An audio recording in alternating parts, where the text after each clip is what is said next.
Good evening. I'm hereby calling to order the meeting of the Committee of the Whole from February 28, 2022. May I have a roll call, please? Mr. Balstria. Present. Mr. DeJohn. Here. Mr. Mano. Here. Mr. Monaco. Here. Mrs. Sabetta. Here. Mrs. Snyder. Here. Mrs. Teresi. Here. Please stand and join me in the Pledge of Allegiance. Pledge allegiance to the flag of the United States of America and to the republic for which it stands, one nation under God, indivisible, with liberty and justice for all.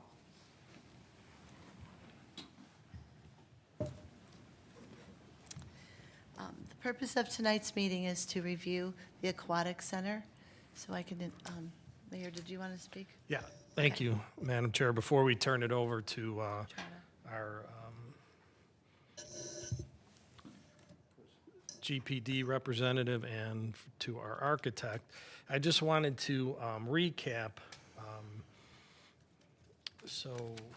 just so council keeps in mind that during the December 1st, I can't believe it's that long ago already, Budget and Finance Committee meeting, we kind of went over the scope and, excuse me, and costs of the project. We summarized that when we started the project, we were at about 21 million. And we discussed at that meeting that with COVID and the cost of materials going up, that we're probably in the neighborhood, then we were saying about 25 to 26 million. So just to give you, the current budget estimate is about 26.5. So, and excuse me, and to date, we have paid $508,000 of that, of some of those expenses. So I just wanted to make sure that council keeps those figures in mind that we discussed in the beginning of December before we turn it over to GPD and level heads. So I just wanted to make sure council had that in the back of their mind. Thank you. Okay.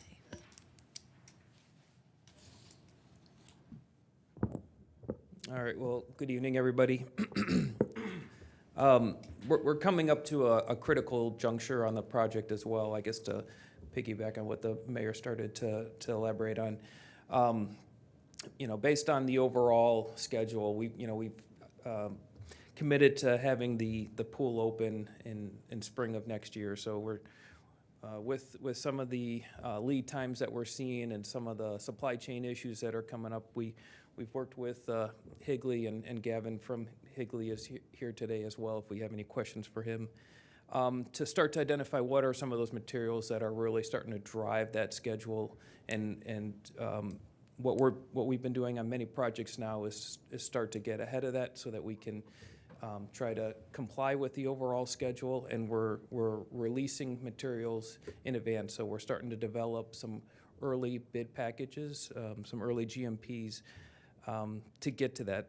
Some examples of that would be the steel package, the roofing, and in particular the roofing insulation, the generator, and even then like some of the early site and demolition packages. These are some of the packages that we are going to start to present or bring to council in the coming weeks. So we figured this would be a good opportunity to get, to kind of go over that process with you, and then, if there's any questions relative to that, we can certainly field that.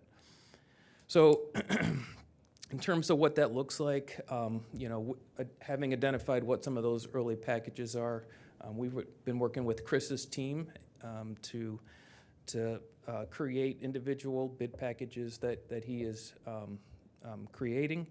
And with that, Higley would then competitively bid that limited scope of work to the appropriate subcontractors.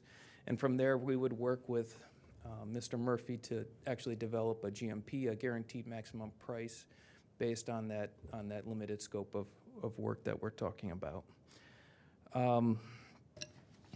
So we're currently looking at the beginning of April or end of March is when we're going to start to bring some of those to council, depending on the feedback that we get. And then I guess concurrently with that as well as we are, the design is still progressing. We're currently getting towards the end of what we call the DD phase, or design development. So we will also be in that same sort of time frame presenting an updated estimate as well. We'll have updated costs relative to the current market and to the current project design. But the only other thing I was going to just, I guess maybe end with is, this is still, it's an open book process, so the bids that are received and the bid values themselves will all be available for you for review. And, I guess I want to see if there's any questions to that process, unless, Gavin, did you have anything you want to add to that? No, good summary. Does any member of council have any questions at this point? Mr. Monaco? Thank you, Ms. Chair. Is the cost of removing the existing pool and the structures included in this price, or is that extra? We're not carrying that because that's intended to be open through the process, and I think that's part of the phase 2 when we actually have the. So that's not included in this cost? Correct. Okay, thank you. Mr. Balistreo? Yeah, do you know when the proposed time is for the demolition to begin? We had some folks ask about that, so, first we were talking about the end of February, and now we're getting into some break in the weather, so. Yeah, so with that process that Jason has identified, we're looking at that mid to end of April, depending on kind of council turning us loose on that and us making that presentation. So most likely towards the end of April when we're starting the demo and the site work package. So. Okay, thank you. I have a question about the breakdown. Is the service center area, like, what cost is that compared to, along with the pool cost? Like, is it all one big budgeted amount, or? Go ahead, Chris, if you want to, but that's going to be part of the early site package, right? Or are you specifically asking about, are you asking about the cost of it? Mm-hmm. Okay, well, let me pass it over to Chris. Hi.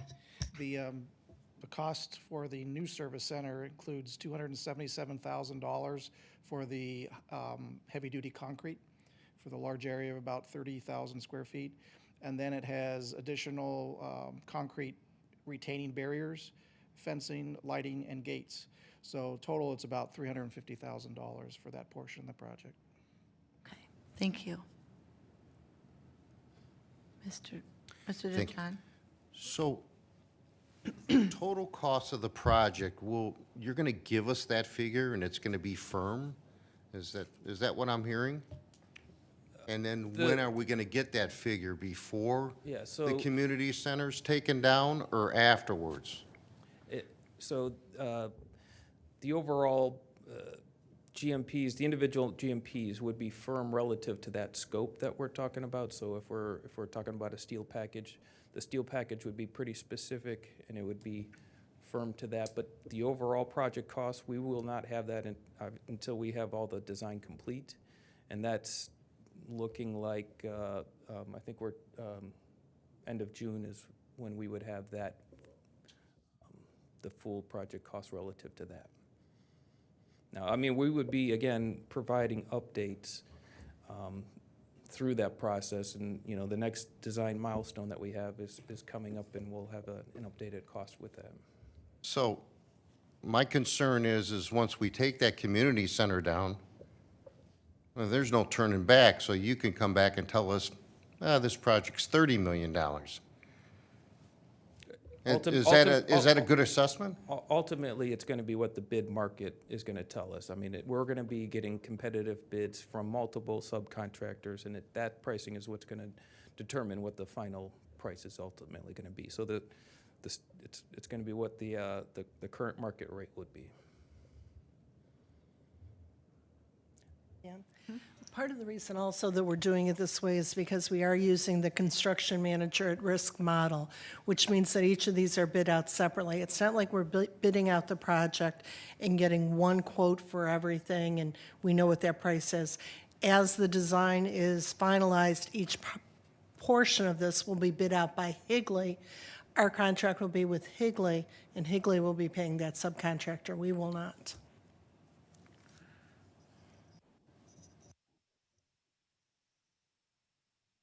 Does anyone else have any questions? Okay, thank you. Thank you.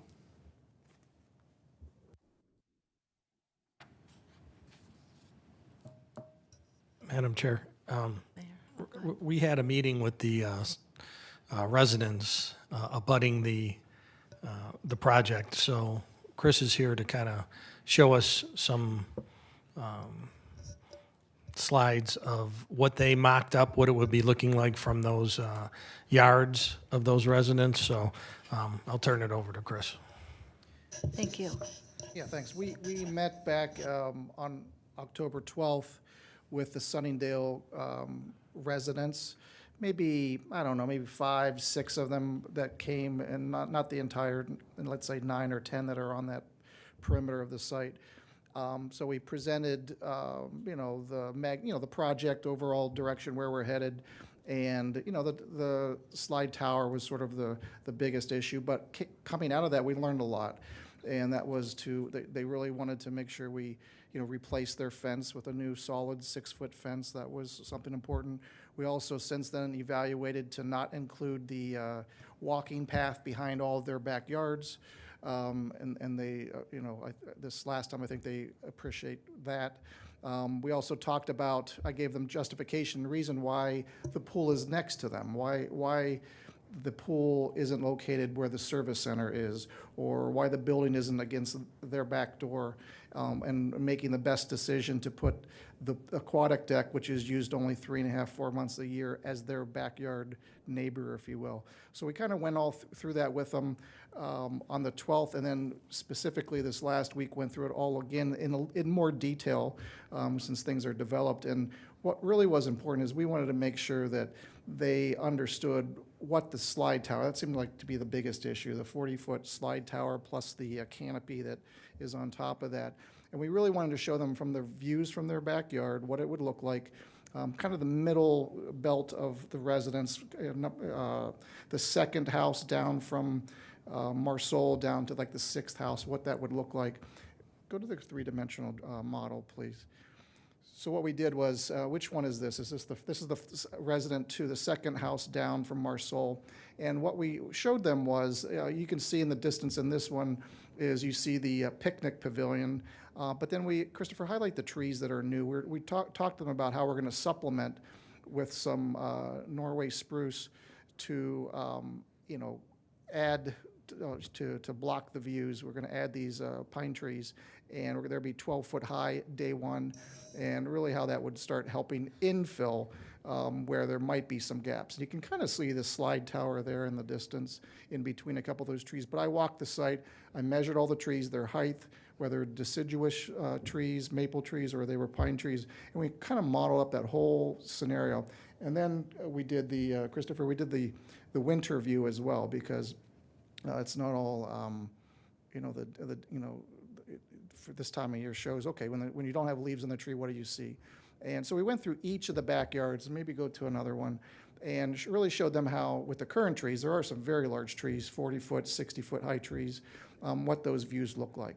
And another effort that we did was we made sure that the slide tower itself was more muted colors. It wasn't the bright, colors that you might see at other water parks. So we used hunter green and some grays and some blue and white as well, just to kind of make sure that the colors weren't, so when you look through the trees, you're not going to see, those oranges and things like that.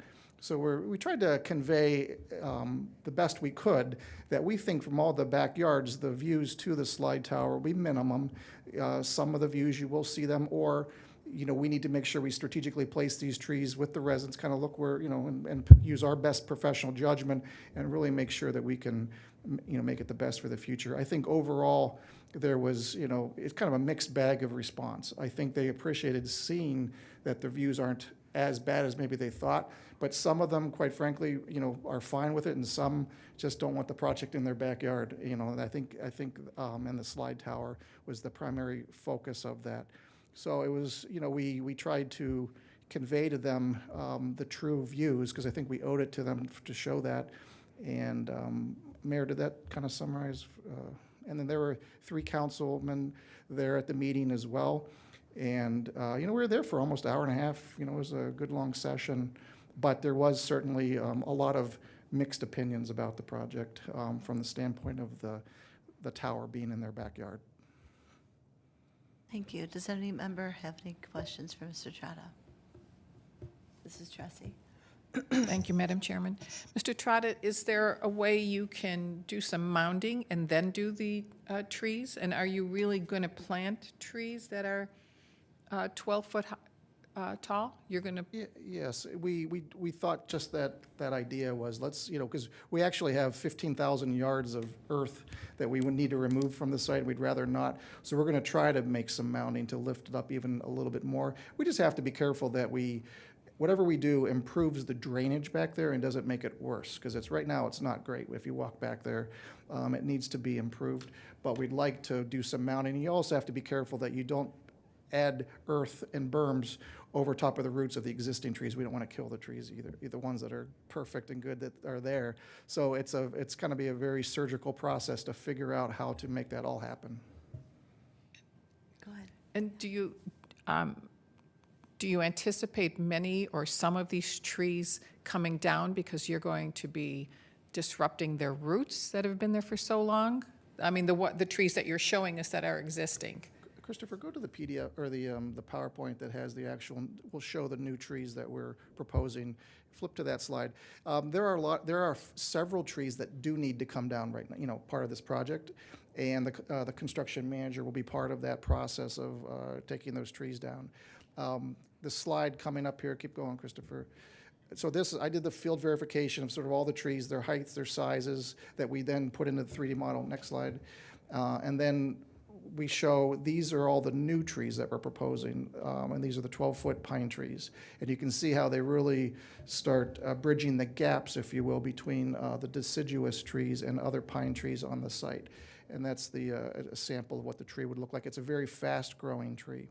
So, but the mounding and the number of trees and all that, we really think will help the situation.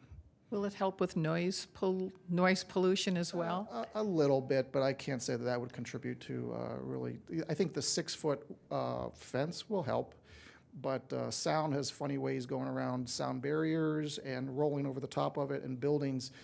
We are still waiting to get our acoustic survey done. We have to wait till all the snow's gone and the conditions are good, and I think we're getting to that point here soon. Thank you. Thank you. Mr. DeJohn. Thank you, Madam President. The gym that we're going to have there, is that a full-size basketball court that'll be in there? Yeah, it's full size. Yep. It's full-size. Thank you. Mr. Monaco? Mr. Trotter, you stated several times that you are installing a 6-foot-high fence for the residents back there. But aren't you required to install a fence because you have a pool there and needs to be surrounded? That's question number one. Question number two is that possible to install an acoustical fence for those residents back there to dampen some of the noises? I've done that in other cities and it works great. To your first question, no, it's not serving as the fence for the pool. The pool has a perimeter fence that's going to be it's going to be 4-foot or 5-foot tall with the sort of the aluminum black pickets that you can see through it. And then this fence, we'd like to really get it going as soon as possible, because from a construction standpoint, this is one thing we haven't talked a whole lot about is, you know, there's going to be a construction site for a year out there, and that's going to have noise and stuff and debris. So we want to make sure that that fence is installed as a barrier for construction as a secondary purpose. So I think they'll appreciate that. As far as the acoustic fence, I don't have experience with that, so I'd have to look up what you're referencing. It's sold in a lot of Home Depot, Lowe's, they all carry it. It's not very expensive and it works real good because it kind of dampen some of the noises? I'll look into it. You know, of course, we want it to be an attractive fence, but I think it's solid, so we'll look into that. Another question that I have is, how long before the drawings will be completed? And is there a possibility that you can complete the drawing, get prices, and then we go through the demolition? Because it seems like we're putting the cart before the horse here. We're doing all this, and then we get the drawing approved. Normally, you would get the drawing approved, you go through the process, and then you start your building. I don't know, what is the hurry? What's the hurry is, what you just described is a traditional design and construction process. You design it, you bid it, and then you build it. These days, we typically, I don't do any projects that way. We do construction manager at risk, which is Higley, where we fast track the project. We do the enabling projects like site demolition and so forth, but you have to, with this climate, steel is gonna take, let's say, 6 months to get it. We have to order it ahead of time, or else we can't get to the opening day. It's just the nature of these materials and the long lead times to acquire them. It's kind of flipping us around a little bit. You're right. But we are used to doing these early packages as a normal process. We're completing construction documents mid to end of May. We actually issued the demo drawings for the service center, the park building, the concession and toilet building, and the 3 other buildings to the city just on Friday. So we're hoping to move these things along because the timing is such that we need the community center site available to move the current service center over there as a domino to then do the construction for the pool. So it's all just sort of a series of dominoes, and these enabling projects are so important to get going. But you're right, we're not going to have until, May, June, as Jason was saying, to have all the tallies in, because it just takes sequencing. But what we'll know is the trends. We'll start seeing, hey, the steel came in, hey, it was a little low, or it was a little high. We'll know where it is. And we also are carrying a very healthy contingency on the project. I'll just say $1 million. I'm not sure if that's close to it, but there is a large contingency to cover some of the costs that we'll see. So how long before the drawing is completed and ready to go to a plan examiner? That would be, well, actually, we're trying to get with the plans examiner now to do a preliminary review.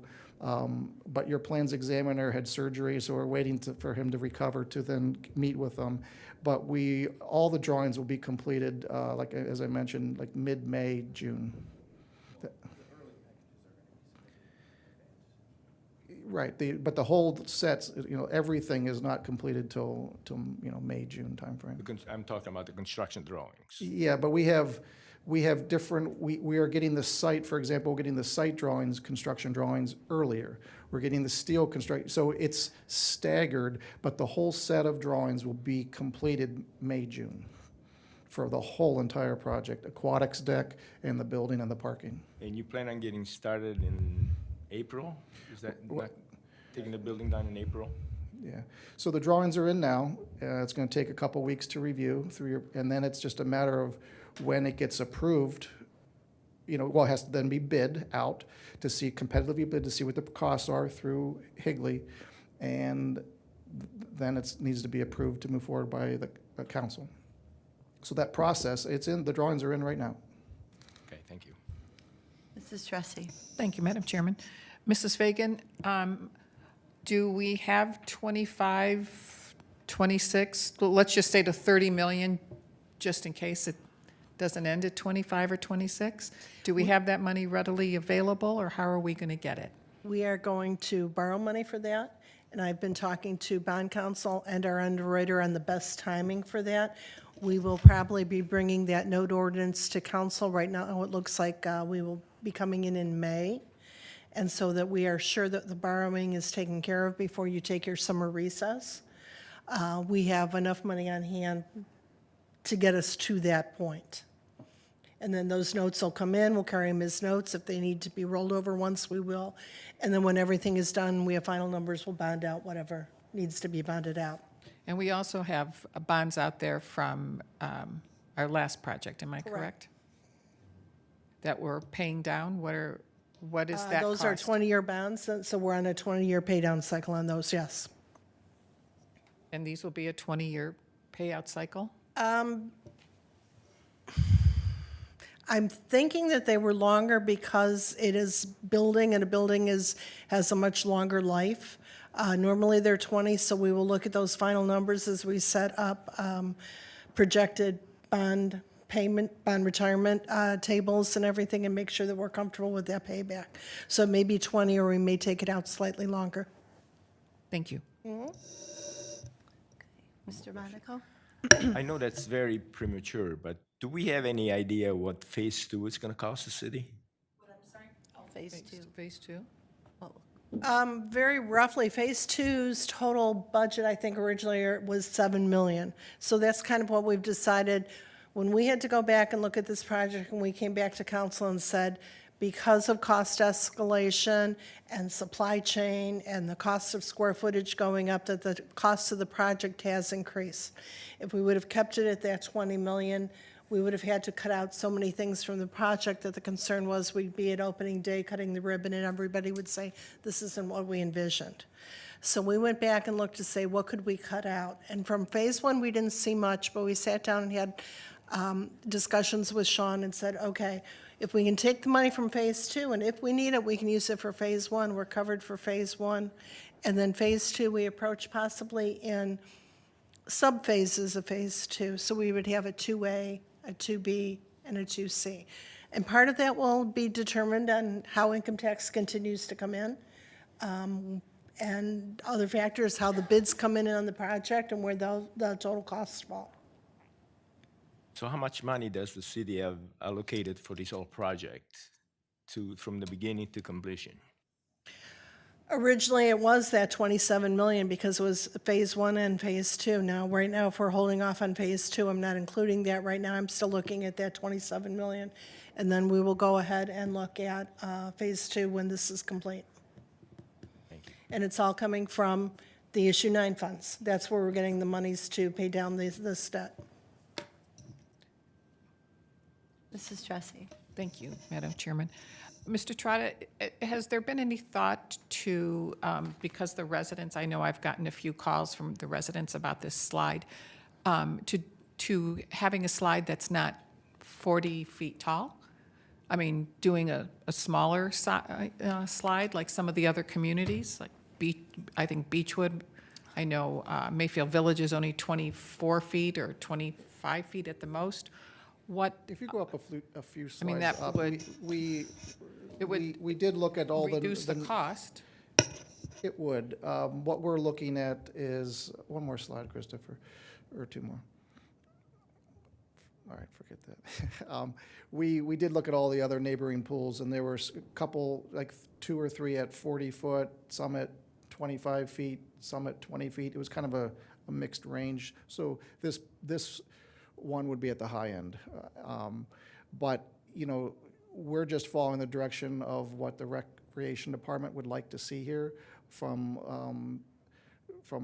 residents and, you know, from a thrill factor and having a safe but really exciting experience.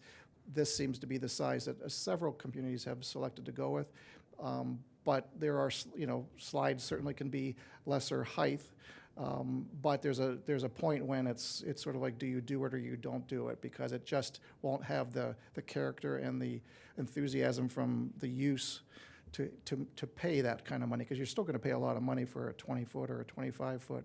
And what we're trying to show is that in this cross-section that you see on your monitors is really how we can really try to conceal it the best we can.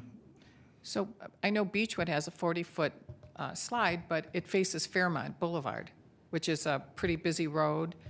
It doesn't back up Right, to this is a different, homes. this is a different situation, and it's somewhat, you can't compare it, you know, for the reasons you're saying. You can't. But we have 40-foot, 60-foot, we have a lot of high, tall trees here, and we're gonna supplement it in years to come with what we're planting. It'll be blocked the best we can.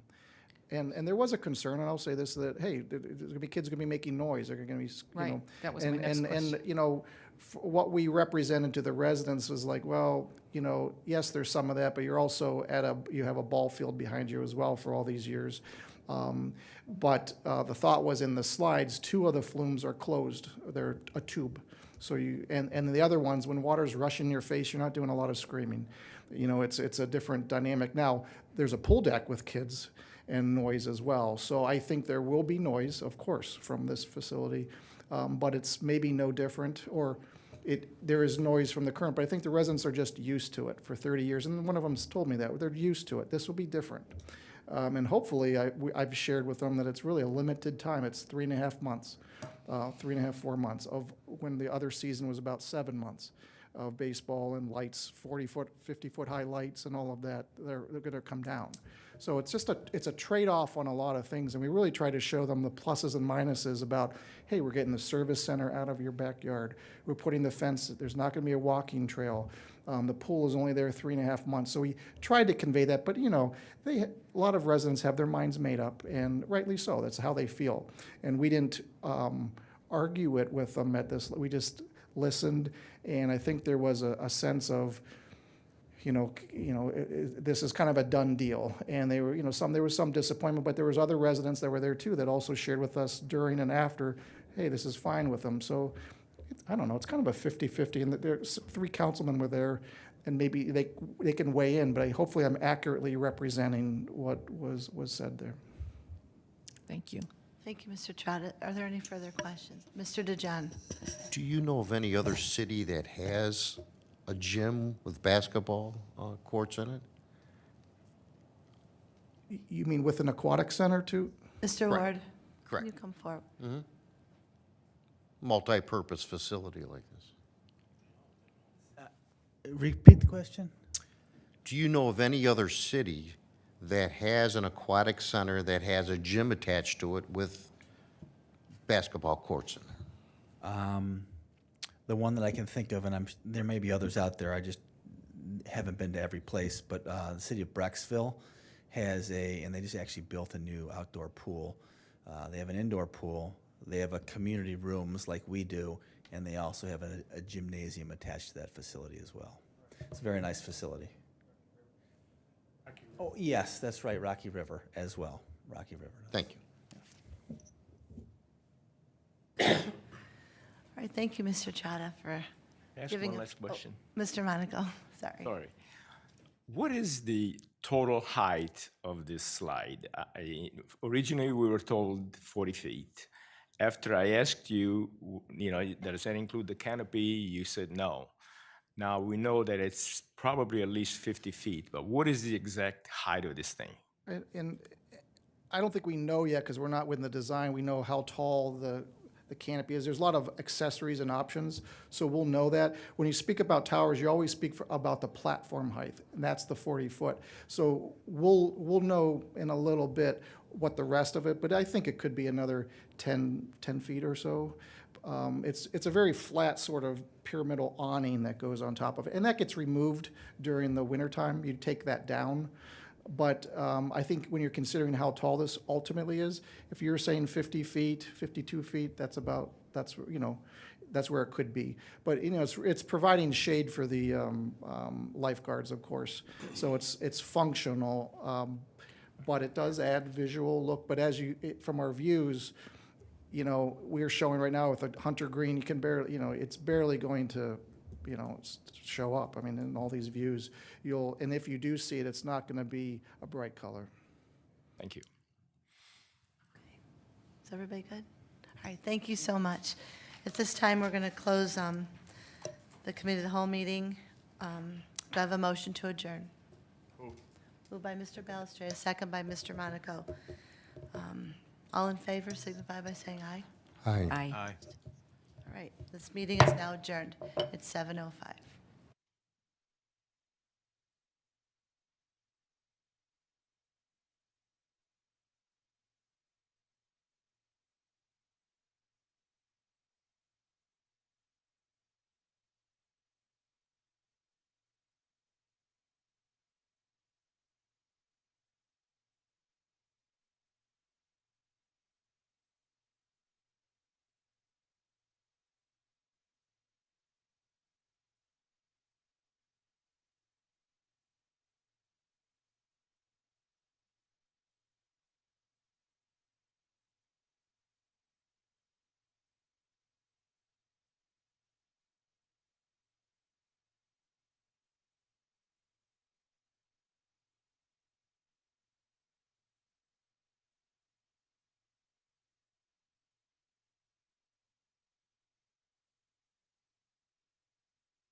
Good evening. I'd like to welcome everyone to the February 28th council meeting, City of Mayfield Heights.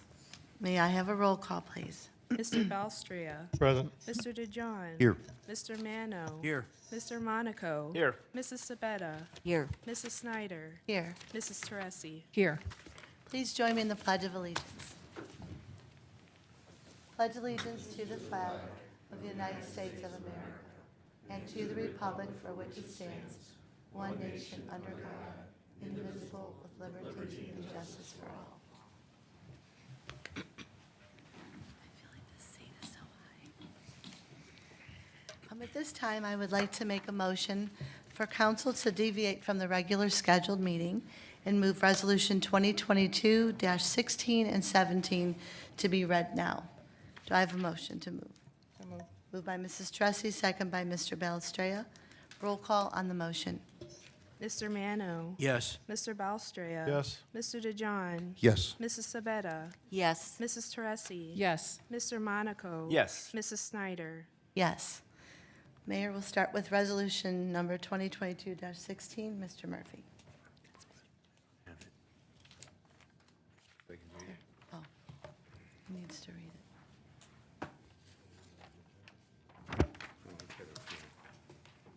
Thank you, Madam Chair. Resolution 2022-16, a resolution awarding a proclamation and commending Mike Bellion upon his retirement from the Fire Department of the City of Mayfield Heights, Ohio. First reading. Is there a motion to suspend the rules? Moved. Moved by Mr. Mano, second by Mrs. Tressi. Roll call on the motion to suspend. Mr. DeJohn. Yes. Mr. Monaco. Yes. Mrs. Teresi. Yes. Mr. Balstria. Yes. Mr. Mano. Yes. Mrs. Sabetta. Yes. Mrs. Snyder. Yes. Is there a motion to approve? So moved. Moved by Mr. Balestrea, second by Mrs. Tressi. We'd like to congratulate you, Mike. Step up to the podium, the mayor, and he'll read the proclamation. Roll call on the motion to approve. Mrs. Teresi. Yes. Mrs. Sabetta. Yes. Mr. Monaco. Yes. Mr. Mano. Yes. Mr. DeJohn. Yes. Mr. Balstria. Yes. Mrs. Snyder. Yes. This resolution has been approved. Thank you. Thank you, Madam Chair. Welcome, Mike. It's good to see you again. Thank you.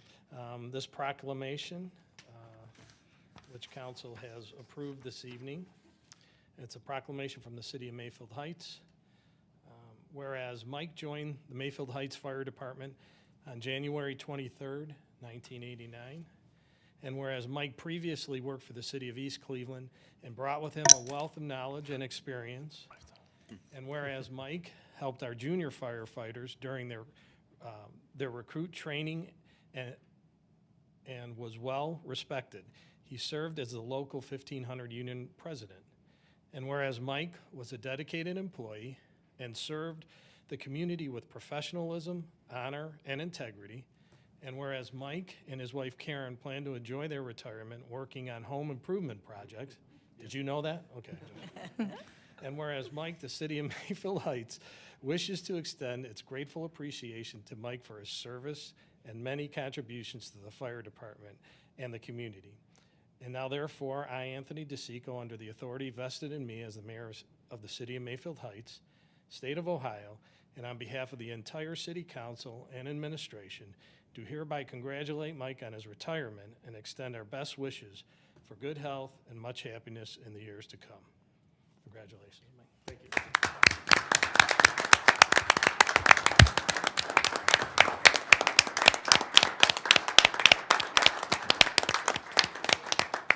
I'd like to say it's been my honor, my privilege. I consider myself very, very lucky to have gotten hired and worked for the City of Mayfield Heights.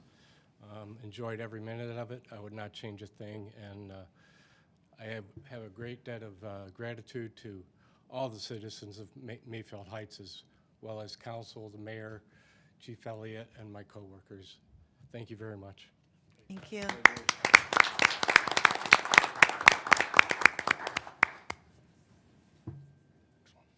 Okay.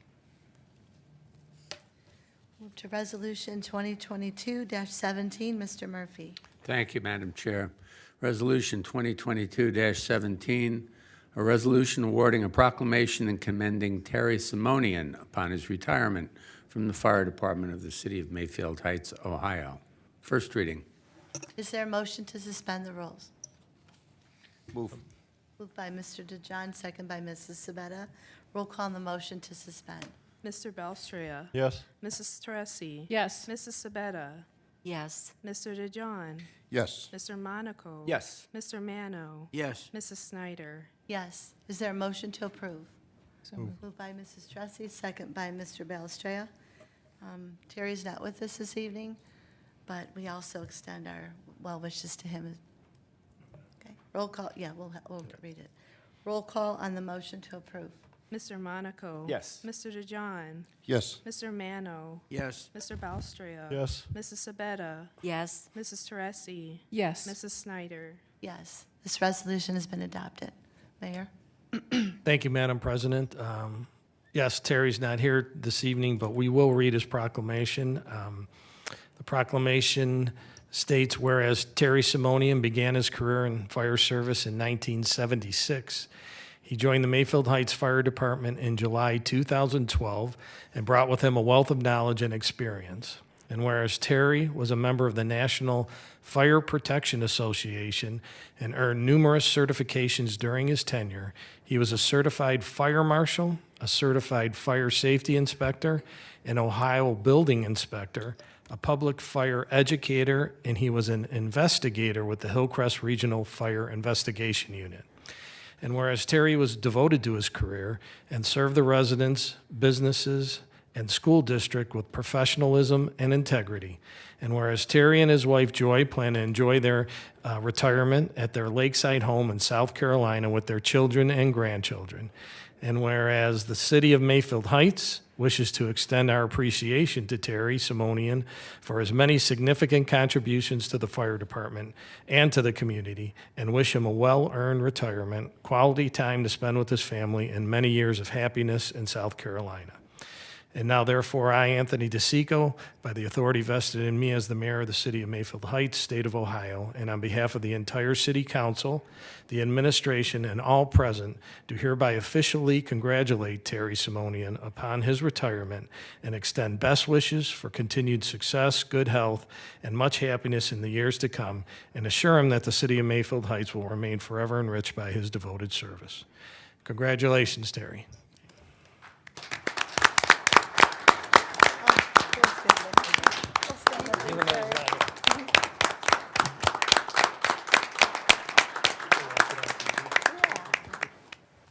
All right, thank you. Now we will go back to the approval of the minutes from our Committee of the Whole meeting on February 14th. I hope everyone has had time to read those minutes over. Is there a motion to approve? Moved by Mrs. Sabetta, second by Mr. Monaco. Are there any suggested changes or deletions to those minutes? Okay, all in favor signify by saying aye. Aye. Opposed? All right, these minutes have been approved. Next, we will move to the minutes from our council meeting, February 14th of 2022. I hope everyone has had time to read these minutes over. Is there a motion to approve the minutes? Moved by Mr. Balestrea, second by Mrs. Sabetta. Are there any changes to these minutes? All in favor signify by saying aye. Aye. Opposed? These minutes have been approved as written. Does any member of council have any comments or correspondence or announcements this evening? Okay. Next, we will have reports, starting with the mayor. Thank you, Madam President. Good evening. We acknowledged this evening, we just acknowledged the retirements from the fire department with proclamations. We offer our sincere congratulations to both Mike and Terry for a job well done. We already recapped the Sunningdale meeting that we had with the residents on Thursday. I think it was a productive meeting. There were obviously some residents who were not happy with the tower, but then there were some that were. So there is, I think there's some room to have conversation with those residents. We applied for a tree canopy grant offered by the county, and the grant will not only offset landscaping expenses for the Aquatic and Community Center project, but it will help bring many benefits to the community, including enhancing property values, providing aesthetic benefits, and wildlife habitat. So we're looking forward to that grant, being successful with that grant. Just a heads up on the roads out there. I know there has been some damage to our streets. The freezing temperatures, the cold has really done a number, and the service department has been out there patching those holes as quickly as they are reported. So I think they're doing a good job so far, but you know, once you get that cold patch in there and then you get a thaw and then a freeze again, it's just hard to keep up with it. And you may have noticed that demolition started and is almost completed on the old Dito's building there. And that will be the new home of Krispy Kreme, as you are aware. And hopefully that goes up soon. That's a real standout as you're driving by to see that emptiness there. So hopefully we'll get that constructed soon. And that concludes my report. Thank you. Are there any questions for the mayor? Mrs. Tressi. Thanks, Madam Chairman. Mayor, have we hired anyone yet to replace Mr. Jamieson? I saw that there's a going away party for him, but. No, not yet. No, okay, thanks. He'll definitely, I'll notify council as soon as I make that decision. Are there any other questions for the mayor this evening? All right. Law Director, Mr. Murphy. I have no report tonight. Thank you. And Director of Finance, Mrs. Fagan. Thank you. I have no formal report tonight either. Okay. And we will move to our agenda of reports of committees and commissions and boards, starting with the Building Committee. Mr. Monaco. Thank you, Mr. Chairman. I have no report this evening. Thank you. Finance and Audit, Mr. DeJohn. Thank you, Madam Chairman. I have no report this evening. Legislative Committee, Mrs. Sabetta. Thank you, Madam President. We are looking to have a meeting this Thursday. It is not confirmed, but the chair and vice and 3 of the departments are available. So we're waiting on others. Okay, Thank you. thank you. Public Works and Service, Mr. Balestria.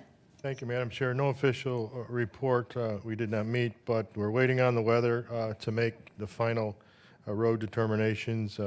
As I reported to the council the last time, we did have a meeting with some preliminary determinations of the conditions of our roads in the city with the engineer. But then once the weather breaks, we'll call a meeting and make some final decisions as to what we want to repair for the 2022 road program, and then we'll send those recommendations to council. I just had a quick question for you. Did Woodhuck ever come up in the meeting? Woodhuck is on the list. They're relatively high on the list, but, you know, we'll make that determination once we can go out again and see what the weather has done to some of our other roads. Some of them may supersede, and you know how it, as the mayor stated, the weather takes its toll. Right. And we won't know until we can get out there and drive them again and make those determinations. Some may be ranked one way now, and then, Dan, you could correct me if I'm wrong, and then all of a sudden they move up to the, you know, top of the list because the weather tore them up. So we'll just have to wait and see. Thank you. All right, Recreation Parks Committee, Mr. Mano. Thank you, Madam Chairman. I have no report. Safety and Transportation, Mrs. Tressi. Thank you, Madam Chairman. As you know, Chief Mealy said he wanted to meet with all of council just to, you know, talk to everyone. And Mr. Monaco and I had the opportunity to do a meet and greet with the chief on February 18th to talk about what the chief and Captain Parquette are forecasting in the department. And I asked the chief if everything would remain the same. in his new administration. And the chief talked about focusing on training, leadership, accountability, teamwork, morale building, items that all good leaders should focus on. So that was a great few minutes with the chief at that point. We also talked about the purchase of ammunition, which is on the agenda for tonight. I know that state bid ends March 31st, so I'm glad the chief got it on the agenda. There's a great savings involved in approving that ammunition this evening. We also talked about a vehicle that was damaged, and the insurance paid us $50,000 for that damaged vehicle. And again, we're going to be replacing it with a vehicle, and I believe it's 2022-14 this evening. So it was great to just have the meet and greet with the chief and with Captain Paquette, and I hope everybody else has that chance. When we get to the agenda, the chief is here. He can elaborate on everything that's there. Thank you. Thank you, Mrs. Tressi. All right. Board of Zoning, Mrs. Sabetta. Thank you, Madam President. The Board of Zoning met on February 15. There is one item on the agenda. I do encourage the applicant to address council during the public portion of this meeting. Thank you. Thank you, Mrs. Sabetta. And Planning Commission, Mr. Balestrea. Thank you, Madam Chair. I have no report. Planning Commission did not meet last week. Okay, thank you. We will move to the public portion. Pursuant to City Code, each person will be allotted 5 minutes to speak, with a maximum of 30 minutes allotted for the entire public portion. If you are here in connection with an agenda item, this is your opportunity to address council. However, please note that this is not an opportunity for debate or slighted comments. If you would like to be heard this evening and have not done so already, please fill out the form located in the back, at the back table, and we will call you up individually. During the public portion, please state your name and address for the record and speak clearly into the microphone. At this time, it is now almost 7:30. Is there anybody that would like to speak? No one? All right. We will now close the public portion. It's 7:31.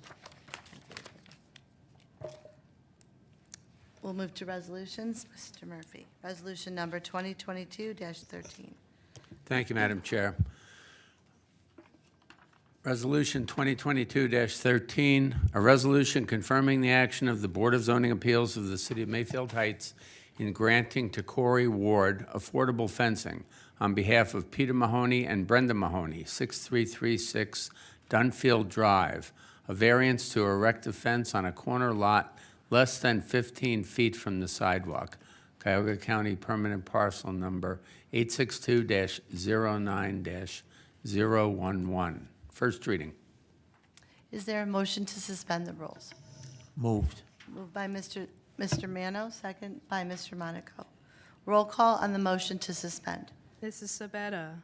Yes. Mr. Mano. Yes. Mr. Balestrea. Yes? Mrs. Teresi. Yes. Mr. Monaco. Yes. Mr. DeJohn. Yes. Mrs. Sabetta. Yes. Oh, Ms. Snyder. Yeah. Excuse me. Yes. Is there a motion to approve? Move. Moved by Mr. Balestrea, Second. second by Mr. Mano. This was a 4-0 vote in favor of the variance. Mrs. Sabetta, would you like to speak on this? The applicant, would you like to speak? Oh, if you can come up to the podium, just state your name and address, that would be great. My name is Peter Mahoney. I live at 6336 Dunfield Drive in Mayfield Heights. I just wanted to thank the city for being so accommodating to us and allowing us to have the variance. It's greatly appreciated. And I wanted to thank the group of council that was here that evening. I was feeling a little under the weather, and I wanted to show my appreciation being here and thanking again for their consideration. Thank Okay. you. All right. Roll call on the motion to approve. Mr. Mano. Yes. Mr. Balstraya. Yes. Mr. DeJohn. Yes. Mrs. Sabetta. Yes. Mrs. Teresi. Yes. Mr. Monaco. Yes. Mrs. Snyder. Yes. This motion has now been approved. Resolution number 2022-14, Mr. Murphy. Thank you, Madam Chair. Resolution 2022-14, a resolution authorizing the mayor to enter into contracts with Montrose Ford and Hall Public Safety Upfitters for the purchase of one Ford Police Explorer vehicle and associated equipment for use by the Mayfield Heights Police Department and declaring an emergency. First reading. Is there a motion to suspend the rules? Moved. Moved by Mr. Mano, second by Mr. DeJohn. Roll call on the motion to suspend. Mr. DeJohn. Yes. Mr. Monaco. Yes. Mrs. Teresi. Yes. Mr. Balstraya. Yes. Mr. Mano. Yes. Mrs. Sabetta. Yes. Mrs. Snyder. Yes. Is there a motion to approve? Move. Moved by Mr. DeJohn, second by Mr. Balstraya. This is a purchase of a police vehicle from Montrose Ford at the cost of $33,750. The price is equal or less than the cooperative purchasing program. This is a contract agreement with Montrose. Is there any questions or comments from council? I just have a question. Mr. Mano? One comment. What? Thank God the officer wasn't hurt Oh, worse absolutely. than he was. That's for sure. Mr. Balstraya? Thank you. Either question for the mayor or for the chief. Chief, when we talked about replacing with a truck, a police truck versus an Explorer. pickup Oh, Was that changed or discussed, or is that just a future want or desire? So it turned out that the pickup truck that we were interested in wasn't a state bid. Okay, The salesman alluded that it was, but when it came down to it, was not. it was not. It didn't meet our buying Okay, requirements, so. We ended up with another Explorer, which is fine. We were gonna look at maybe trying a pickup truck. You know, it's got some different abilities that we thought might be useful on the police department, but this time around, we're not gonna be able to go with it. okay. Thank you, chief. thank you, chief. Are there any other questions? Roll call on the motion to approve.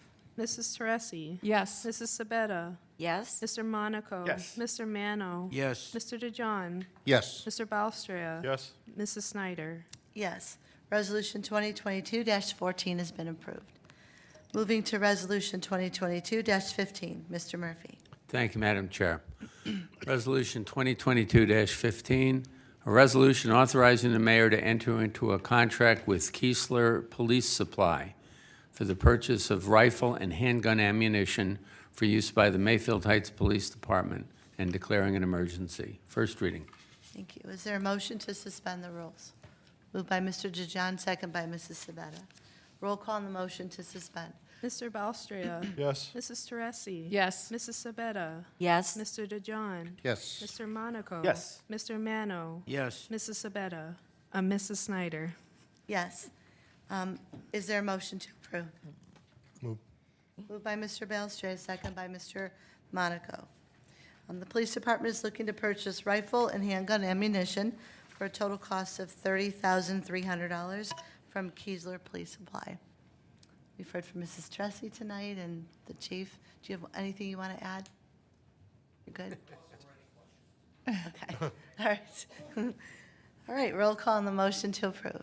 Mr. Monaco. Yes. Mr. DeJohn. Yes. Mr. Mano. Yes. Mr. Balstraya. Yes. Mrs. Sabetta. Yes. Mrs. Teresi. Yes. Mrs. Snyder. Yes, this resolution has now been adopted. So I need a motion to add Resolution 2022-18 to the agenda. Moved by Mr. Balstraya, second by Mrs. Sabetta. Roll call on the motion to add this to the agenda. Mrs. Sabetta. Yes. Mr. Mano. Yes. Mr. Balstraya. Yes. Mrs. Teresi. Yes. Mr. Monaco. Yes. Mr. DeJohn. Yes. Mrs. Snyder. Yes. Oh, wait a second. Is there a motion to suspend the rules? Let me read the caption. Oh, sorry, go ahead. So moved. Thank But you. Thank you, Mr. Madam Rita Chair. first.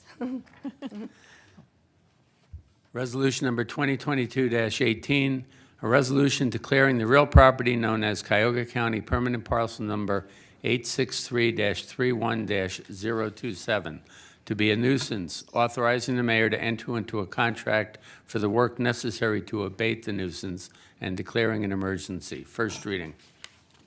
Now, is there a motion to suspend the rules? Moved by Mrs. Tressi. Second by Mr. Monaco. Roll call on the motion to suspend. Mr. Mano. Yes. Mr. Balstria. Yes. Mr. DeJohn. Yes. Mrs. Sabetta. Yes. Mrs. Teresi. Yes. Mr. Monaco. Yes. Mrs. Snyder. Yes. Is there a motion to approve? Moved. Moved by Mr. Mano, second by Mrs. Sabetta. Mr. Murphy sent everyone an email today, and he wanted to add this to the agenda this evening, and I'll let you discuss it, and we can ask any questions we need to after. Yeah, as the president said, I sent an email around dated today outlining the various areas where this property has violated the city's codified ordinances and the reasons it's a nuisance, and we would like council's agreement to take whatever steps are necessary to abate the nuisance. Any questions, I'll be happy to answer them. Mr. Belstrap. Mr. Murphy, you gave us the municipal court's proceedings, the dispositions, but we don't know what was the result of those dispositions. Was there fines or, guilty verdicts or jail time or anything like that? No, there has been nothing. It's my understanding that each time the individual indicated that he would fix the violations, and the judge took him at his word, and he did not. So if we vote to abate this, and then it's going to be repaired by somebody, and his taxes will be assessed, so this guy's going to come out smelling like a rose, essentially, he's going to have a house that's fixed up, and we will abate the nuisance, but in the long run, what's ultimately, this is a fix that he's probably not going to pay his taxes either. No, he's up to date on his taxes, but this is the only way that we have determined that we can get anything done. He's been cited a number of times. He hasn't fixed it. The house is not able to be occupied pursuant to city ordinances. It's just a bad situation, and the mayor and building determined that we should take steps to alleviate this situation and charge it back to him. Okay. Mrs. Tressi? So, Mr. Murphy, we're going to abate this, like Mr. Balestria said, and then he's going to be allowed to move back into the home. Is that how this works? Conceivably, yes. He can't live there now because of the electricity. Correct. So if that is repaired and the other problems with the house and the property are taken care of, yes, conceivably he could move back in. But he hasn't lived in the house for several years, even before the electricity was shut off. Yeah. It's the most expedient way to take care of a terrible nuisance in the neighborhood. And then the cost goes on his tax duplicate. All of the costs of the nuisance abatement, whether it's fixing the electricity, cleaning up the property, indoors or outdoors, will all be put on the tax duplicate. Are the other utilities on? Water? Don't know. heat? We'll find that out before we take any further steps. The electricity, as I mentioned, is only off because the CEI turned it off because there was a problem between the house and their feed. So it's something that he is responsible for, and he hasn't repaired it in, I think it's 2 years, maybe? Not sure. 2 years? Couple of years. He's done nothing. Mr. Belstrap. Thank you. Just for my own knowledge, Mr. Murphy, we have the authority then to enter the premises to repair? We have the authority, this. if the building department or the police department declares it to be an emergency situation. If they don't, it's provided in the legislation that will go to Judge Coletta and get a search warrant, which would easily be done. Okay. We've talked to the police department about that already. Mr. Mano. I went to look at that property a couple of years ago.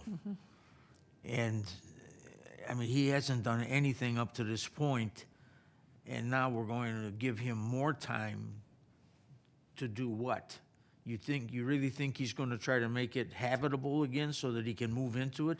Is there a time frame on this that he has to get this thing habitable? Or is he just gonna string us along for 2 or 3 more years on this thing? No, ordinarily, he would have 3 days after the building department gave him a notice that he's got to, take whatever steps are necessary to abate the notice. But the building department has been in communication with him for, as you can see on the docket there, the past couple of years, most recently in, I think it was either October or November of this year. So they don't have to provide any notice. Once this is approved, we'll start taking steps to abate the nuisance immediately and see if we can rectify the situation that way. And as I said, any costs that are expended by the city will be collected from him, either directly or by assessing his taxes. And we've done this before with other nuisances. Mrs. Dressy. How do we determine who's going to do the work in this house? We go out for bids? No, the resolution indicates that the mayor or the building department will make the decision who is going to do and what is necessary to be done. No, this won't be bid. Mr. Chairman. Mr. Monaco. Mr. Murphy, you gave us a list of the search results from the court, and I'm looking at it, and I see that Mr. Pato was cited on 9/7/18, 8/8/19, and 1/6/21. Those were the only 3 times that he was cited for housing violation, and it was failure to maintain.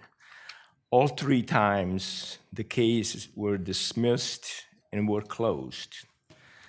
So from the evidence that we have here, unless he was cited for something else, I don't know how we can declare this property to be a nuisance.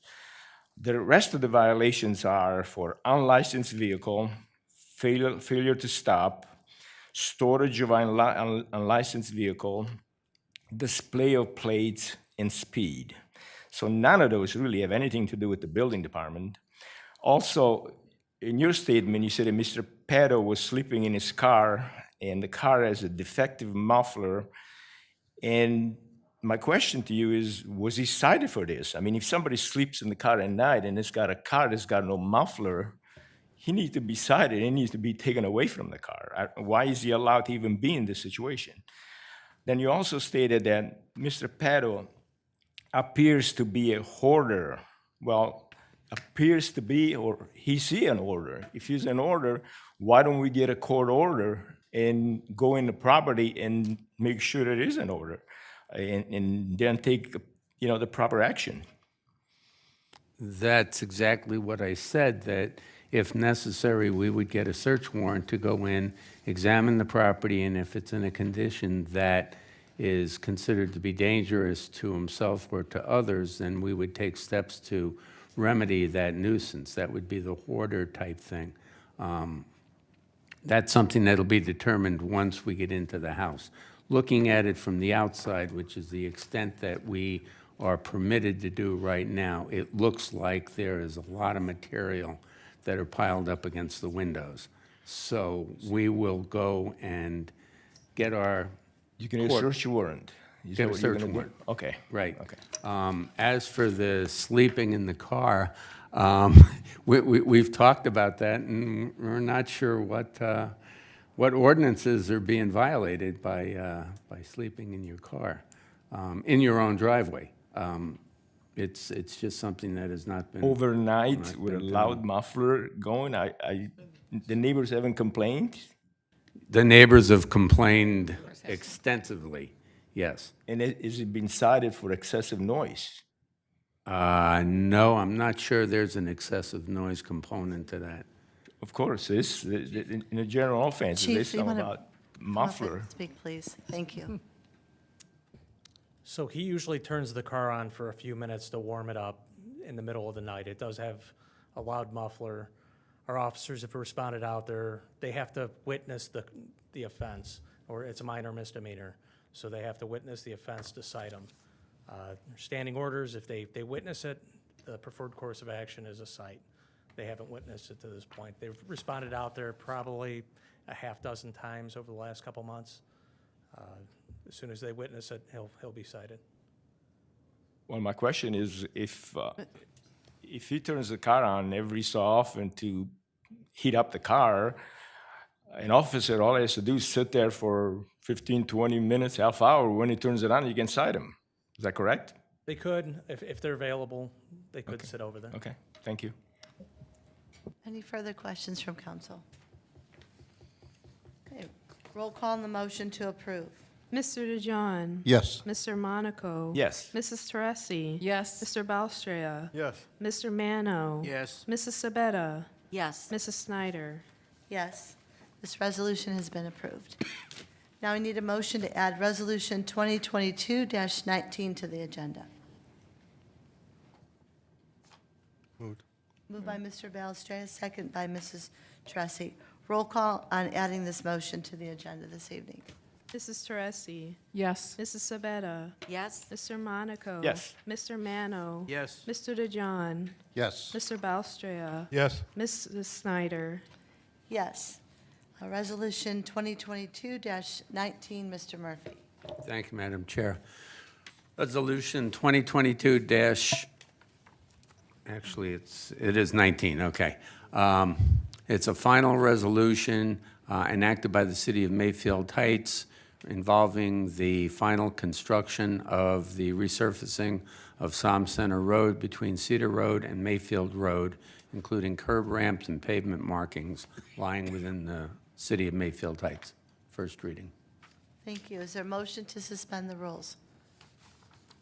Moved by Mr. Monaco, second by Mr. Balestria. Roll call on the motion to suspend. Mr. Balstria? Yes. Mrs. Teresi? Yes. Mrs. Sabetta? Yes. Mr. DeJohn? Yes. Mr. Monaco? Yes. Mr. Mano? Yes. Mrs. Snyder? Yes. Is there a motion to approve? Moved. Moved by Mr. Mano, second by Mrs. Sabetta. I'm going to refer this over to Mrs. Fagan. We received the paperwork this evening at her desk here. I don't know. She can go over some of it. If we have questions, then we can answer. Okay? Absolutely. This is the final resolution that is required by ODOT in order for this project to go forward. The preliminary resolution was approved by council back in 2021. ODOT, once they get this final resolution and some other paperwork that they are requiring, will go ahead and let the project and for the paving of Som Center. Okay. Are there any further questions from council? Mrs. Tressi? Thank you, Madam Chairman. LPA means the City of Mayfield Heights, am I correct? Correct. That's ODOT's little acronym for local. Public authority, yes, Okay. exactly. So that means we are in charge of this project, or not in charge of it, but we're responsible for it? I mean, I forgot what the LPA stands for. I remember that's what we turned into at the other section of Som Center after I talked to the engineers down there. If I can, Yeah. so Dan Gerson, city engineer, try to answer some of the questions on that. So the project was designed by ODOT. It's a resurfacing from Mayfield Road to Cedar Road. It contains part of Gates Mills Village, so the village has a portion that they pay because they're a village, ODOT pays that portion.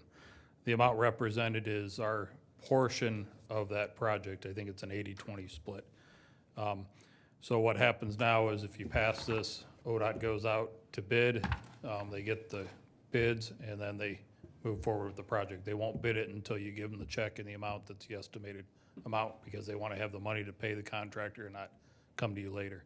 ODOT will be in charge, the engineering amount, that is in charge, ODOT's cost to administer the project. That's similar to what happened on the 91 project north of Som Center. It is a choice of council if you'd want me to be more involved in that on this project. I can. At this point, the only involvement we would have would be seeing that the project is spent at this amount, and if there's any change orders that would come up, we would review those for merit, but ODOT has the ability to process those change orders and the final cost. So we could be not involved, or we could be more involved, and that's maybe a further discussion down the road, how you want to be involved in that. But right now, ODOT would run the project.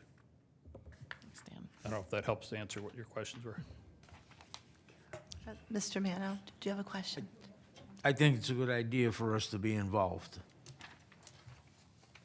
Okay. And so the involvement would be, and ODOT wouldn't, not have us do that, but it wouldn't be, we'd be an involvement just to kind of oversee to make sure that, if there's a base repair that needs done, it gets done. And I can provide an estimate of those costs if you so choose to have myself do that, so. Any other questions for Mr. Gerson? All right, roll call on the motion to approve. Mr. Monaco. Yes. Mr. DeJohn. Yes. Mr. Mano. Yes. Mr. Balstria. Yes. Mrs. Sabetta. Yes? Mrs. Teresi. Yes. Mrs. Snyder. Yes. Resolution 2022-19 has been approved. Okay. Now we will move to ordinances. Ordinance number 2022-3 was referred to the subcommittee, and that meeting will be set up for hopefully this week, but it needs to be read by Mr. Murphy this evening. Thank you. Ordinance number 2022-03, an ordinance amending section 559.14 of the codified ordinances of the city titled Waste Container Location and Pickup. And since it wasn't read last meeting, that is first reading. Okay, so hopefully we'll have the meeting on Thursday, and then we'll be able to vote on this possibly next meeting. Okay. Moving to ordinance number 2022-4, Mr. Murphy. Thank you, Madam Chair. Ordinance number 2022-04, an ordinance enacting section 1195.09 of the codified ordinances of the city titled Light Trespassing and declaring an emergency. First reading. Is there a motion to suspend the rules? Just go on first. Yeah, you're going to refer it, right? Well, I would, yeah. Well, It's up to you. we'll discussion, then we can refer. Okay. Okay. Is Mr. DeJohn, second? Second. Second by Mr. Mano. Roll call on the motion to suspend. Mr. Mano. Yes. Mr. Balstria. Yes. Mr. DeJohn. Yes. Mrs. Sabetta. Yes? Mrs. Teresi. Yes. Mr. Monaco. Yes. Mrs. Snyder. Yes. Is there a motion to approve? Moved. Moved by Mr. Mano, second by Mrs. Tressi. So I'm going to refer this to first our law director, and then I want Mr. DeJohn to maybe pipe in a little bit about why the legislation was brought to us. Mr. Murphy. No, my only consideration is this hasn't been reviewed by anybody. There's a number of misstatements, whatever in there, and I think that it should be referred to the probably legislative committee so that the police department and the building department can weigh in on it. It really, as I said, hasn't been reviewed by anybody, so I think it would be proper to refer it to committee rather than adopt it without, with all of the mistakes. I agree. Mr. DeJohn, did you? Mr. Murphy, can you give me some example of the mistakes in here that you're seeing? And Let's see. Yeah, I just took a cursory look at it, but for example, the first violation, it says $100, but then the numbers are $200. For a second violation, it says $250, but the numbers read $500. There's just a number of misstatements. I'm not sure. I know you got this ordinance from a county in correct. in California, and I'm not sure that it would tie in with law in the state of Ohio. So that should really be reviewed. Yeah, but obviously, none of the committees have any legal background. You're the attorney, so I would think that you would be able to review this and tell us what's legal in the state of Ohio and what isn't. I would. Okay? I mean, I don't know why this hasn't happened already, but do you want to Because do you that? told me to put it on the agenda. Well, I asked, well, maybe we should talk right now, what is the procedure for people coming up with legislation and then getting it on the agenda? Anytime a member of council or the mayor wants to put something on the agenda, then they're free to do so. But what I'm saying is where you're making changes in the codified ordinances, it probably should be considered by, in this case, the police department, the building department, and the director of law before it is voted upon by council. You can go through the 3 readings and, proceed on the agenda, but I'm saying that I recommend, and it's not my call, it's the president's call whether or not to refer it. So- But I would recommend that it be referred to a committee. So since we have a meeting coming up with those 2 departments, I think we should refer this over to that committee. Yeah, that's We'll look fine. at it and, and then we'll bring it back to council. that's Rather than go through the 3 readings, only delay in case we see things 3 readings from now, it'll delay it. Sure, Okay. and the reason I got this ordinance from California, from our prosecutor who cited this, because light pollution is not something that's prevalent out there nowadays. It's something that's new, in other words. And he cited that. I did ask Mr. Jameson for help with this, with no help at all. So I took it upon my own hands to write this up and see if we can get it to committee.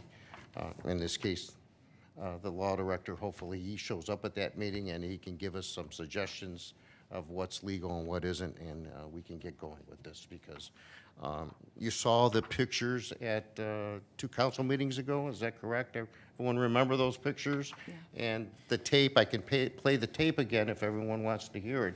I don't think we want to hear that again, right? Of the lady, no, okay, so, yeah. Okay. Does any member have any question? Mrs. Tracy, I'm sorry. Thanks, Madam Chairman. I remember when, I think both you and I were on a committee when Brian Carr was our law director, and we talked about the lumens in some of the lights, like our, putting up our front monument sign, our community. It was over across from middle school? Right, it was across from the middle school, and we talked about the number of lumens to keep the lights low enough. It was middle school, Yeah, and how it yeah. would affect the neighbors across the street. And I know we worked on, you and I were both on that same committee with, and it was Law Director Carr, Brian Carr, who determined about the lumens and how bright they should be or Maybe shouldn't be. we can get those minutes pulled? Yeah, just to maybe we review them can. for the meeting? Right. Okay. Madam All right.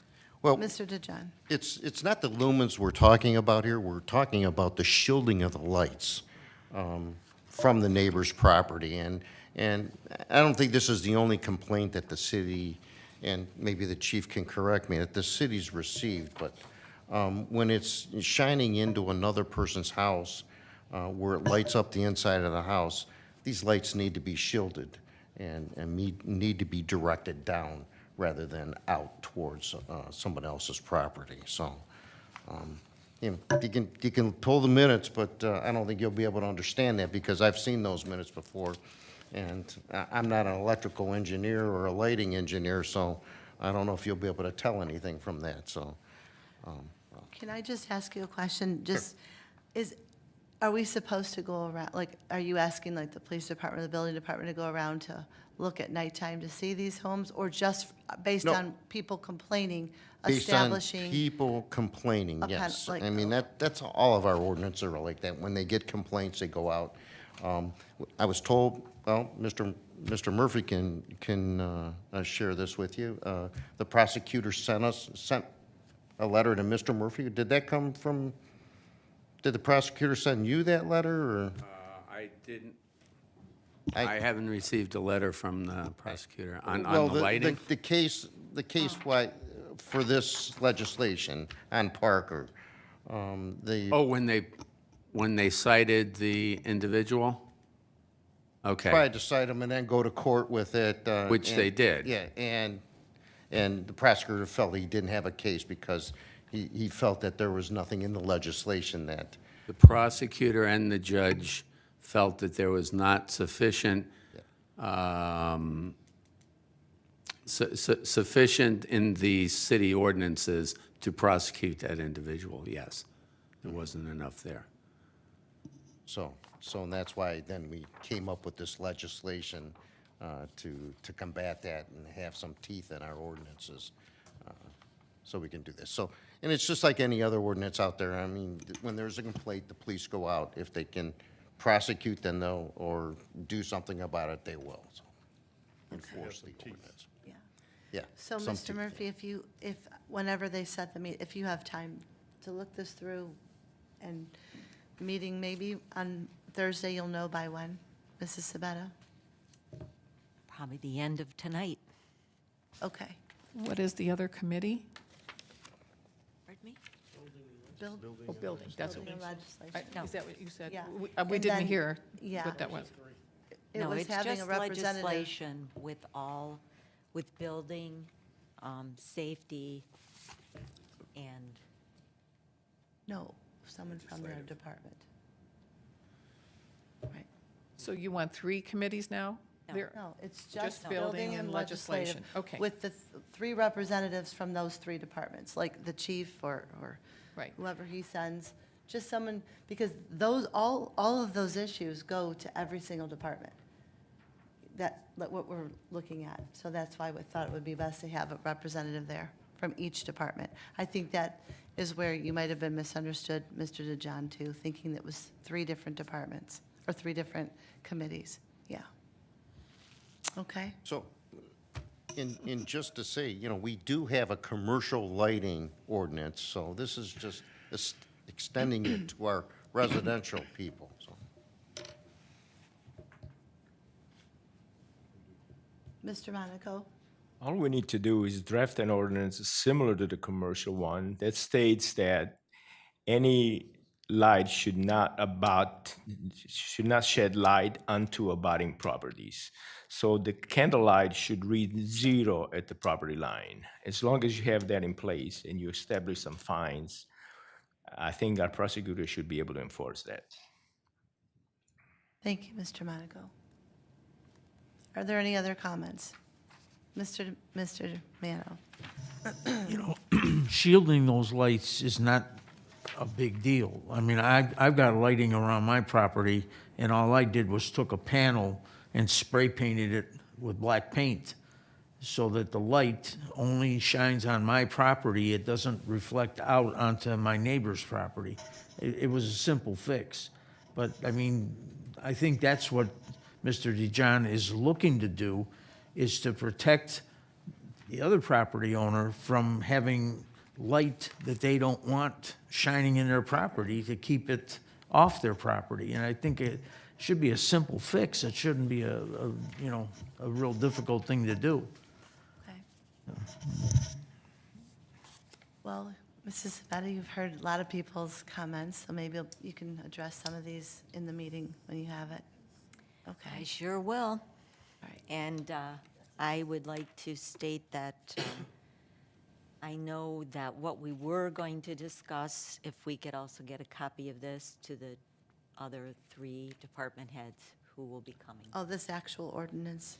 Yeah, we can make that happen. Thank you. Thank you. Okay. Can I make one more comment? Mr. Monaco? Thank you, Mr. Chairman.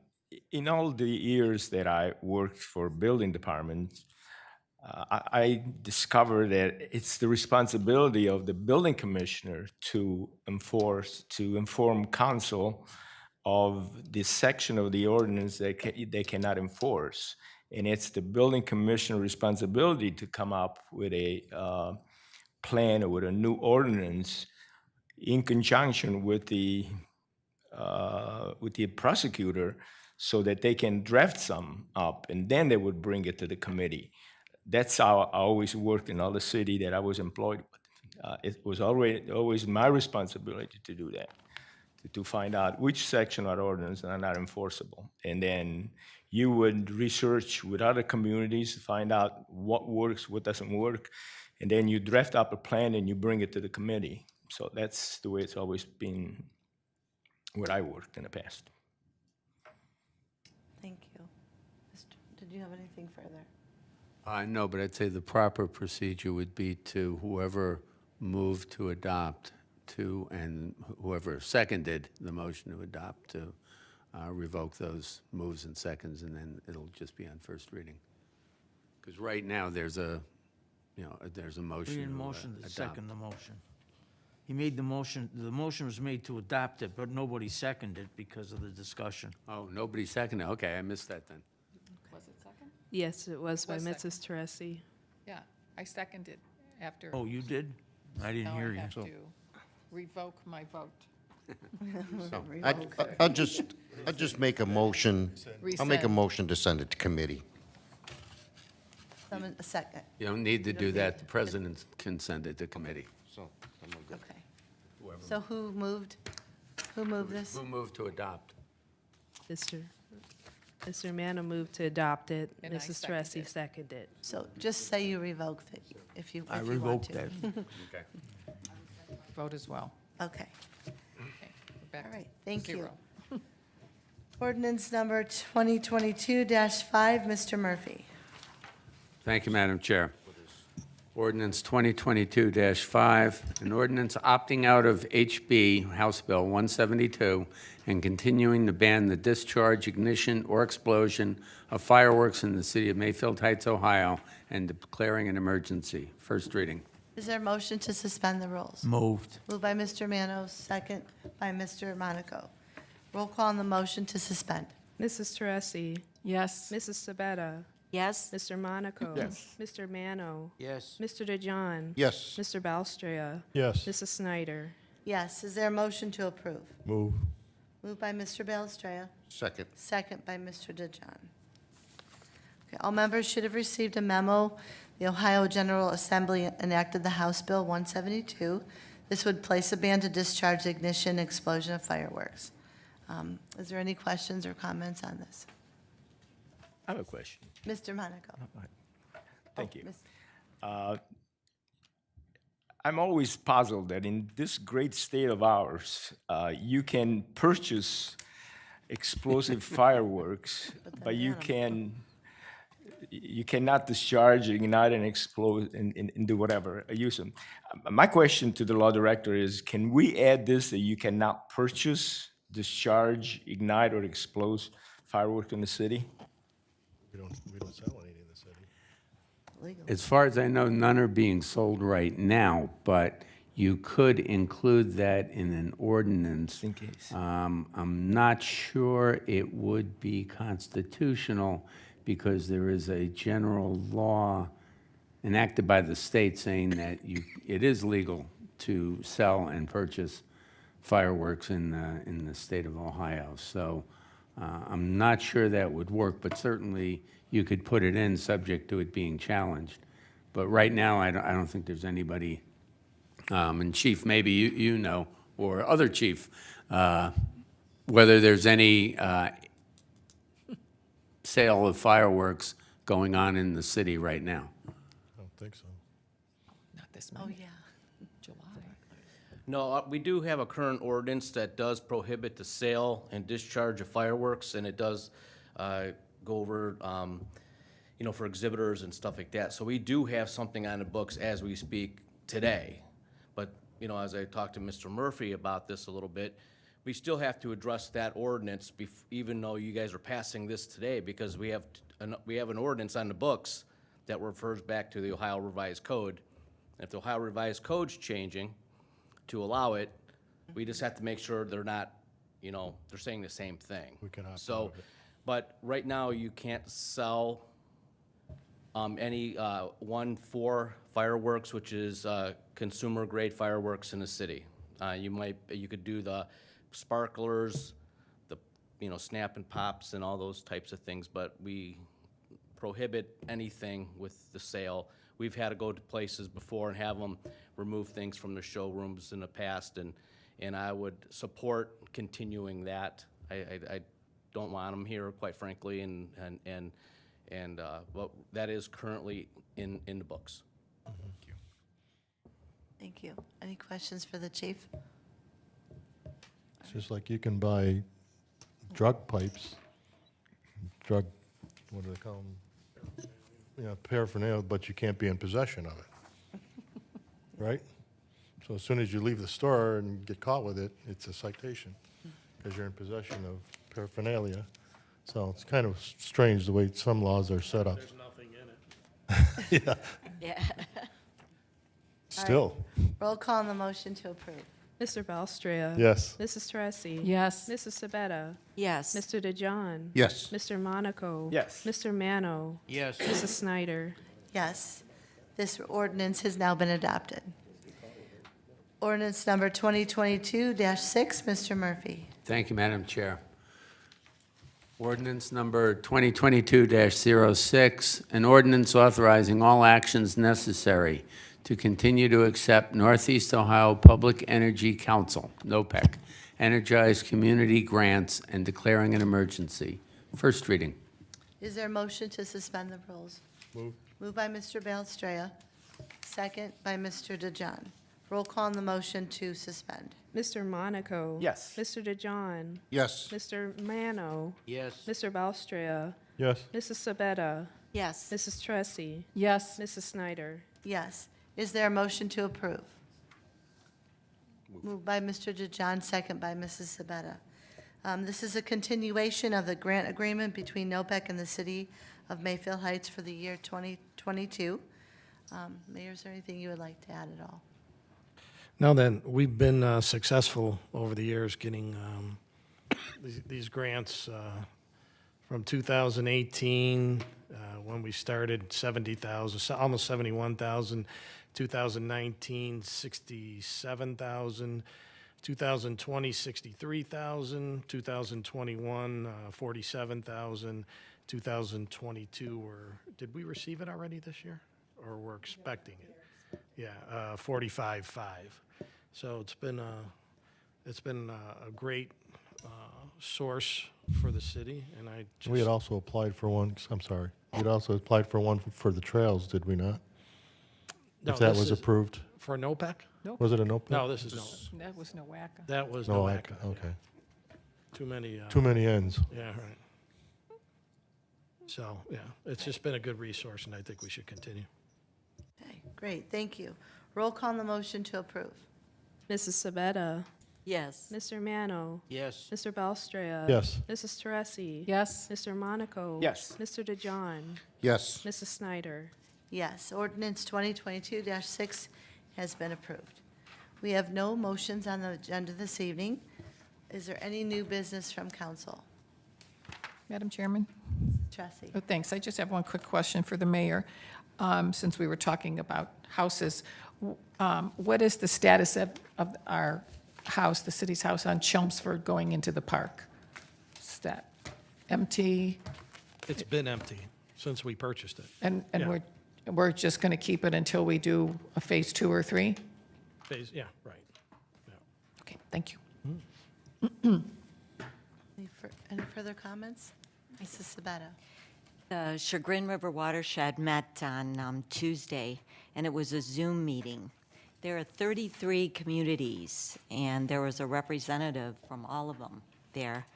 There were 42 people also on the meeting, and they want to make sure that they thank everyone for joining and staying part. And if there's any residential work, water, they want to be involved. Also, anything to do with public property, they do a lot of work on public property. And they are working. They want to make sure everybody knows that they are working. Even though everything is going on with COVID and non-COVID, they have been working. And they want to thank us for staying part. Thank you. And you know Mr. DeJohn is on the committee with you. I did. Okay, I good. did acknowledge Mr. DeJohn, and they did state that he was on the paperwork. Perfect, Do- thank you. When you say they want to be kept apprised, do they want to know about all of our flooding issues in the city? Absolutely. We contact them for anything. They do resident visits, and I have encouraged a number of residents. Thank you. I will entertain a motion to adjourn. Move. Moved by Mr. Belstrade, second by Mrs. Tressi. All in favor? Aye. Aye. Opposed? I didn't think so. Thank you. It is now 8:15. So how do you notify of the meetings? Bruce?